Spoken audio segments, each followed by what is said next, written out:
श्रीमन नारायण लक्ष्मी नारायण भक्तजनों बंधुजनों, आप सभी को देव उठनी एकादशी व्रत की हार्दिक शुभकामनाएं।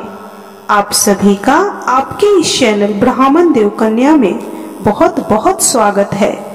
आज हम इस वीडियो में कार्तिक माह के शुक्ल पक्ष की एकादशी देव उठनी या प्रबोधिनी एकादशी व्रत की कथा सुनेंगे।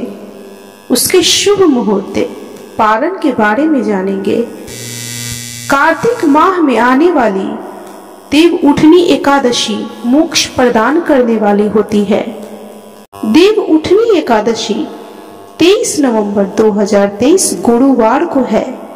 इस दिन 5 माह के बाद देव योग निद्रा से भगवान श्री हरि विष्णु जागेंगे और फिर समस्त मांगलिक कार्य शुरू हो जाएंगे।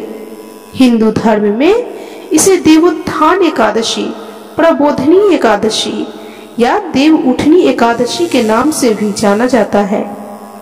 कार्तिक माह के शुक्ल पक्ष में आने वाली देव उठनी एकादशी माँ लक्ष्मी और भगवान श्री हरि विष्णु को प्रसन्न करने के लिए श्रेष्ठ माना गया है। इसके प्रभाव से बड़े बड़े पापों का भी क्षण मात्र में ही नष्ट हो जाता है। भगवान श्री कृष्ण ने कहा है कि देव उठनी एकादशी की रात्रि जागरण करे पूजा करने से साधक की आने वाली 10 पीढ़ियां श्री हरि विष्णु लोक वैकुंठ धाम में स्थान प्राप्त करती है। पितृ नरक से मुक्ति पाते हैं। अब हम देव उठनी एकादशी व्रत के शुभ मुहूर्त के बारे में जानेंगे।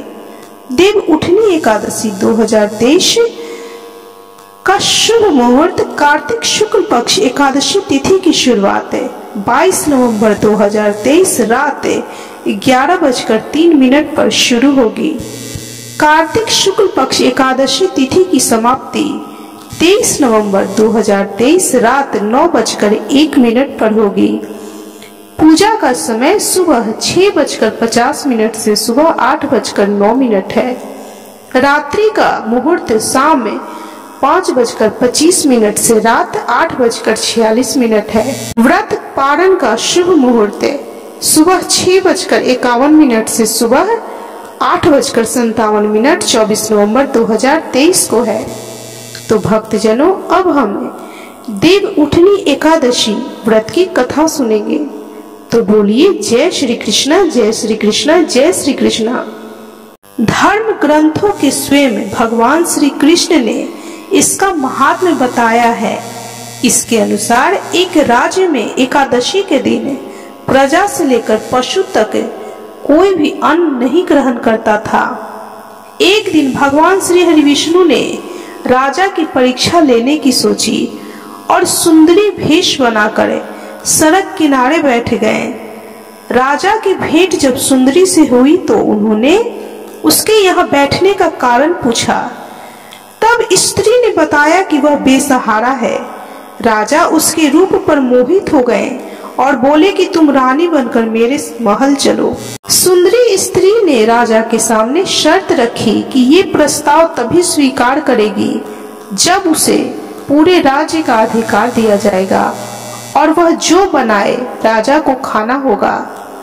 राजा ने शर्त मान ली। अगले दिन एकादशी पर सुंदरी ने बाजारों में बाकी दिनों की तरह अन्न बेचने का आदेश दिया। मांसाहार भोजन बनाकर राजा को खाने पर मजबूर करने लगी। राजा ने कहा कि आज एकादशी के व्रत में मैं तो सिर्फ फलाहार ग्रहण करता हूँ। रानी ने शर्त याद दिलाते हुए कहा। राजा को कहा कि अगर आप यह तामसिक भोजन नहीं खाएं तो मैं बड़े राजकुमार का सिर धड़ से अलग कर दूंगी। राजा ने अपनी स्थिति बड़ी रानी को बताई। बड़ी महारानी ने राजा से धर्म का पालन करने की बात कही और अपने बेटे का सिर काट देने को मंजूर हो गई।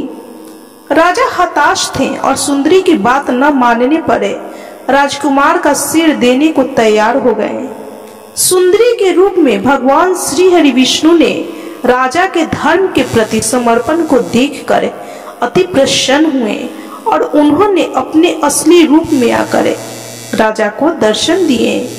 भगवान श्री हरि विष्णु ने राजा को बताया कि तुम परीक्षा में पास हुए हो, कहो क्या वरदान चाहिए। राजा ने इस जीवन भर के लिए प्रभु का धन्यवाद किया, कहा कि अब मेरा उद्धार कीजिए। राजा की प्रार्थना श्री हरि ने स्वीकार की और वह मृत्यु के बाद वैकुंठ लोक को चला गया।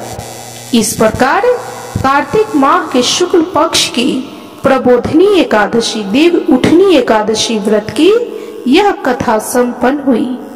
तो बोलिए भगवान श्री हरि विष्णु की जय, माता लक्ष्मी की जय, माँ तुलसी की जय, समस्त देवी देवताओं की जय। भक्तजनों, बंधुजनों, इस प्रकार यह कथा संपन्न हुई। इस कथा को सुनने वाले सभी भक्तों पर भगवान श्री हरि विष्णु की असीम कृपा हो। उनके जीवन के सभी दुखों को, सभी कष्टों को भगवान श्री हरि विष्णु दूर करें।